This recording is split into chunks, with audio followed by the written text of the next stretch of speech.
सीताराम दोस्तों, आज आपको लेके चलता हूँ मैं बाबा खाटू श्याम के दरबार और इसमें यात्रा से जुड़ी सारी जानकारी आप लोगों को मिलने वाली है और इस वीडियो के माध्यम से आप बाबा के वर्चुअल दर्शन भी कर पाएंगे। अगर आप भी बाबा के दर्शन की प्लानिंग कर रहे हैं तो यह वीडियो आपके लिए बहुत हेल्पफुल होने वाली है। इस वीडियो में हम जानेंगे कि आप सीकर राजस्थान में स्थित बाबा जी के दरबार में कैसे पहुंच सकेंगे, यहाँ पर होटल धर्मशाला का क्या रेट है, वह कहाँ लेना सही रहेगा, यहाँ पर खाने पीने की व्यवस्था कैसी है, यहाँ के लिए कितना बजट लेकर चलना चाहिए, यात्रा के दौरान किन किन बातों का ध्यान देना चाहिए। सारी जानकारी के लिए वीडियो को एंड तक ज़रूर देखें। तो चलिए स्टार्ट करते हैं बाबा श्याम की पावन यात्रा। हारे का सहारा बाबा खाटू श्याम हमारा, और कमेंट बॉक्स में जय श्री श्याम ज़रूर लिखें। तो चलिए सबसे पहले जानते हैं कि आप बाबा के दरबार कैसे पहुंच सकेंगे। अगर आप दिल्ली से आने की प्लानिंग कर रहे हैं तो ट्रेन्स की बहुत अच्छी कनेक्टिविटी है। बहुत सारी ट्रेन्स है जो सीधे आपको खाटू श्याम के सबसे नज़दीकी स्टेशन रिंगस पहुंचा देगी। यदि आप बाय बस आ रहे हैं तो जयपुर से बहुत सारी बसेस चलती हैं जो आपको सीधे रिंगस पहुंचा देगी। रोडवेज से आते हैं तो आपको 91 रुपये का किराया पड़ता है और प्राइवेट का किराया करीब 150 से लेके 550 रुपीज़ तक है। जय हो खाटू वाले बाबा की। चौधरी साहब के साथ आज मैं आया हूँ, रिंगस स्टेशन अभी पहुँचा हूँ और बाबा जी के दर्शन के लिए हम निकले हुए हैं। रिंगस स्टेशन पहुँचने के बाद बाहर जीप की सुविधा उपलब्ध है। इसका किराया मात्र 50 रुपीज़ है, जो बाबा खाटू श्याम के मंदिर से करीब 1.5 से 2 किलोमीटर पहले तोरण गेट पर उतार देगी। बहुत सारे भक्तजन तो रिंगस स्टेशन से पैदल 16 किलोमीटर की यात्रा करके बाबा श्याम के दरबार पहुंचते हैं। रास्ते में आपको बाबा के दीवाने हंसते झूमते हुए दिखाई देंगे और बाबा का जयकारा लगाते हुए श्याम मंदिर की तरफ आगे बढ़ेंगे। यह दृश्य बहुत मनमोहक और दिल छू लेने वाला होता है। जैसे ही आप तोरण द्वार पहुँचते हैं, बाबा श्याम के दीवाने आपको ढोल नगाड़े पर नाचते झूमते हुए नजर आएंगे। यहाँ एक अलग ही नज़ारा देखने को मिलता है। आपको यह अद्भुत नज़ारा देखकर जल्दी से जल्दी आने का मन कर जाएगा।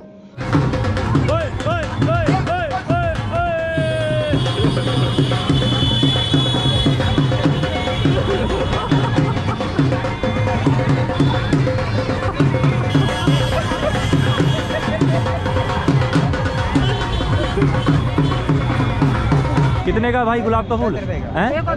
10 रुपये का, 2 दे दो। वाह, 2 गुलाब के फूल हैं। एकदम ताजे फूल दिए हैं भैया ने गुलाब के, चेहरे पे एकदम छा रहा है।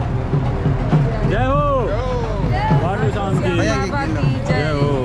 जय मम्मी, जय हो खाटू श्याम बाबा की जय। जय हो खाटू वाले बाबा की जय हो। बस अच्छे से लगा दो।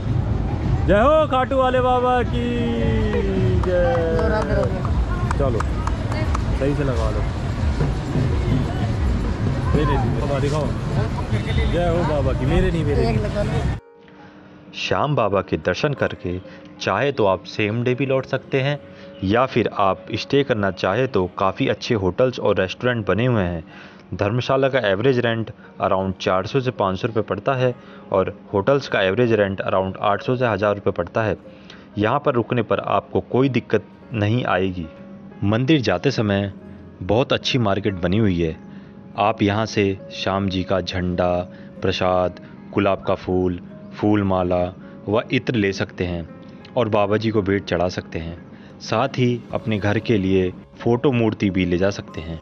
ऐसा माना जाता है कि जब आप हर जगह से हार जाएं तो एक बार आप यहाँ ज़रूर आइए, आपके सभी बिगड़े काम ज़रूर बन जाएंगे। इसलिए श्री श्याम बाबा को हम हारे का सहारा के नाम से भी जानते हैं। तो चलिए जानते हैं कि खाटू श्याम जी कौन है, वह कलयुग में खाटू श्याम जी को इतना पसंद क्यों करते हैं। तो बता दें कि खाटू श्याम जी का संबंध महाभारत युद्ध काल से है। इनका असली नाम बर्बरीक है और यह भीम के पोते हैं। जब महाभारत चल रहा था तब बर्बरीक जी ने युद्ध में भाग लेने की इच्छा जाहिर करी। जब वह युद्ध में हिस्सा लेने जा रहे थे तब श्री कृष्ण जी उनको मिले और उन्होंने पूछा कि आप कौरव व पांडव इनमें से किसका साथ देंगे। तो बर्बरीक जी ने कहा, जो पक्ष हारेगा मैं उसका साथ दूंगा। श्री कृष्ण भगवान जानते थे कि बर्बरीक जी बहुत अति बलशाली हैं तथा वह युद्ध का रिजल्ट भी जानते थे। उन्हें लगा कि ये कहीं युद्ध उल्टा न पड़ जाए, इसलिए श्री कृष्ण भगवान अगले दिन ब्राह्मण का रूप धारण करके बर्बरीक जी के सामने पहुँचे तथा उन्होंने उनका शीश दान में मांगा, तो बर्बरीक जी ने अपना शीश खुशी खुशी दान में दे दिया। श्री कृष्ण जी उनका शीश सबसे ऊंची पहाड़ी की चोटी पर रख दिया, जिससे वह सारा युद्ध आसानी से देख सकें। जब महाभारत का युद्ध समाप्त हुआ और पांडवों की जीत हुई, तब पांडव आपस में बहस कर रहे थे कि जीत का श्रेय किसे जाना चाहिए। तब श्री कृष्ण जी ने बर्बरीक से पूछा कि जीत का श्रेय किसे जाना चाहिए, तो उन्होंने पांडवों से कहा, जीत श्री कृष्ण जी के द्वारा मिली है तो सारा श्रेय श्री कृष्ण जी को जाना चाहिए।